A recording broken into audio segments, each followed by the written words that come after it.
بسم اللہ الرحمن الرحیم۔ آج کا موضوع ہے تلاوت کی اہمیت اور آداب۔ حضرت ابو ہریرہ سے روایت ہے، انہوں نے کہا کہ رسول اللہ صلی اللہ علیہ وسلم نے فرمایا کہ قرآن 5 طریقوں پر نازل ہوا: حلال و حرام و محکم و متشابہ اور امثال۔ تو تم لوگ حلال کو حلال جانو اور حرام کو حرام جانو اور محکم پر عمل کرو اور متشابہ پر ایمان لاؤ اور گزشتہ امتوں کے قصوں اور مثالوں سے عبرت حاصل کرو۔ قرآن عظیم کے مذکورہ بالا 5 مضامین پر مطلع ہونے کے لیے ضروری ہے کہ قرآن پاک کو بغور اور بار بار سمجھ کر پڑھا جائے۔ اسی لیے تلاوت قرآن مجید کا اس قدر زیادہ ثواب ہے کہ ہر حرف کے بدلے 10 نیکیاں ملتی ہیں۔ یعنی مثلاً کسی نے صرف عالم پڑھا اور اس کی تلاوت مقبول ہو گئی تو اس کو 30 نیکیاں ملیں گی، کیونکہ اس نے قرآن کے 3 حروف کو پڑھا۔ تلاوت کے چند آداب: مسواک کر کے صحیح طریقے سے وضو کر لے اور قبلہ رخ ہو کر بیٹھ جائے اور اعوذ باللہ من الشیطان الرجیم بسم اللہ الرحمن الرحیم پڑھ کر الفاظ معنی میں غور و فکر کرتے ہوئے دل کو پوری طرح متوجہ کر کے خشوع اور نہایت عاجزی و انکساری کے ساتھ تلاوت میں مشغول ہو، اور نہ بہت آواز بلند سے پڑھے اور نہ بہت پست آواز کرے، بلکہ درمیانی آواز سے پڑھے۔ بہتر یہ ہے کہ دیکھ کر تلاوت کرے، کیونکہ قرآن مجید کو دیکھنا بھی عبادت ہے اور 2 عبادتوں میں ثواب بھی دگنا ملتا ہے۔ قرآن شریف میں ہے کہ جس نے دیکھ کر قرآن مجید کی تلاوت کی اس کے لیے 2000 نیکیاں لکھی جائیں گی، اور جس نے زبانی پڑھا اس کے لیے 1000 نیکیاں لکھی جائیں گی۔ 3 دن سے کم میں قرآن کریم نہ ختم کریں، بلکہ کم از کم 3 دن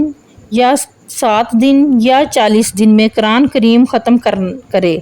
تاکہ معنی اور مطلب کو سمجھ کر تلاوت کرے۔ ترتیل کے ساتھ اطمینان سے اور ٹھہر کر تلاوت کرے،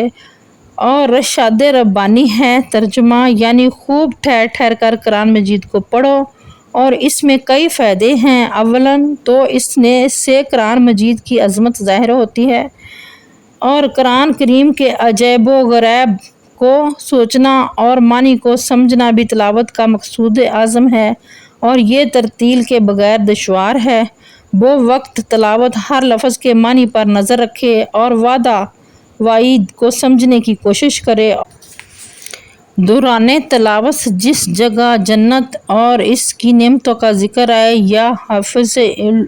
و ایمان اور سلامتی ایمان، یا کسی بھی پسندیدہ چیز کا ذکر آئے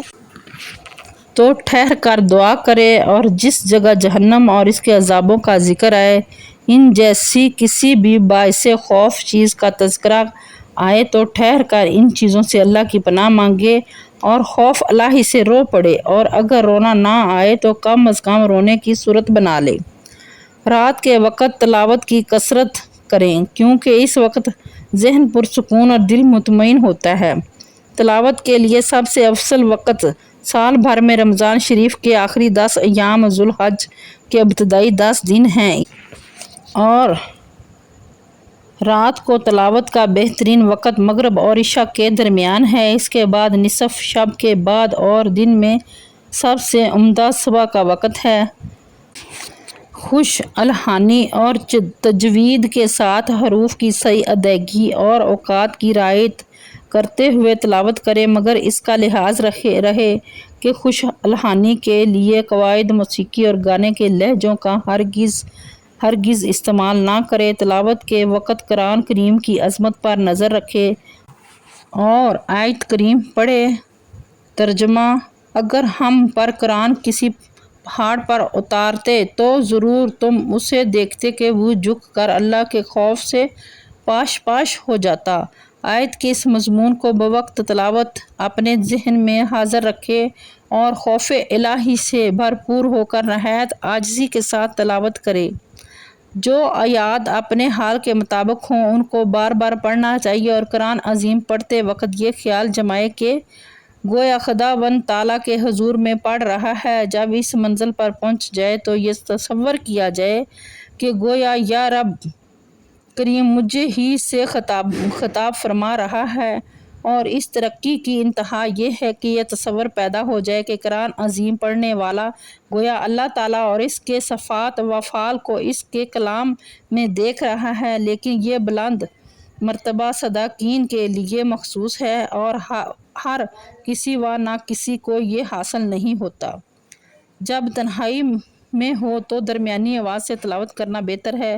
لیکن اگر بلند آواز سے تلاوت کرنے میں ریاکاری کا خوف ہو، یا کسی نمازی کی نماز میں خلل کا اندیشہ ہو، یا کچھ لوگ گفتگو میں مصروف ہوں تو ان کی تلاوت نہ سننے کا گمان ہو، تو ان صورتوں میں قرآن مجید کو آہستہ پڑھنا بہتر ہے۔ ایسے ہی موقع کے لیے حدیثوں میں آیا ہے